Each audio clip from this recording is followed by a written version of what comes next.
Kelompok 7. 1. Maria Blandina Iju. 2. Laurencia Mutiara Salvi. 3. Patricia Lindi. 4. Ravina Angel. 5. William Morgan. 6. Rishi Bintang Pagian. Tema yang akan kami bahas yaitu 7 jenis kompensasi non-finansial yang diberikan oleh perusahaan untuk mempertahankan karyawan yang memiliki potensi pasar. Umumnya perusahaan akan memberikan beberapa kompensasi. Namun, perlu diperhatikan bahwa kompensasi tidak hanya diberikan secara finansial, melainkan terdapat kompensasi non-finansial yang juga perlu diberikan perusahaan kepada karyawannya. Pemberian kompensasi ini juga biasanya diberikan kepada karyawan yang loyal kepada perusahaan. Segala bentuk pengorbanannya seperti waktu, tenaga dan keahlian dinilai perlu digantikan oleh bentuk kompensasi yang menarik agar karyawan semakin termotivasi bekerja di perusahaan tersebut. Pengertian kompensasi adalah segala bentuk imbalan yang diterima oleh seorang pekerja, karyawan atas hasil dari pekerjaannya di suatu perusahaan dalam bentuk fisik maupun non-fisik.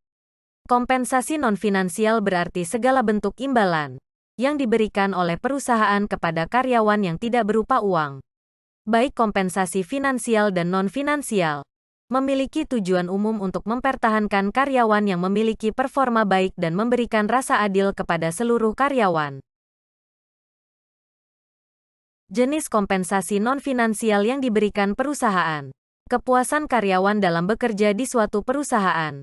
Salah satunya dipengaruhi oleh besar kecilnya kompensasi di luar finansial yang mereka dapatkan. Terdapat 7 jenis kompensasi non-finansial yang umumnya diberikan oleh perusahaan sebagai berikut. 1. Pelatihan keterampilan. Tidak hanya karyawan saja yang harus meningkatkan kemampuan dirinya dengan mempelajari hal-hal baru. Namun, perusahaan juga perlu membantu mengembangkan keterampilan yang dimiliki oleh karyawannya. 2. Tantangan kerja yang dibebankan kepada karyawan. Juga termasuk bentuk kompensasi yang diberikan oleh perusahaan. 3. Rasa pencapaian dan pengakuan atas pencapaian terhadap karyawan. Juga merupakan salah satu bentuk kompensasi non-finansial yang perlu Anda kembangkan. 4. Kebijakan perusahaan yang sehat. Pastinya setiap karyawan mengharapkan memiliki tempat kerja dengan kebijakan yang rasional dan sehat.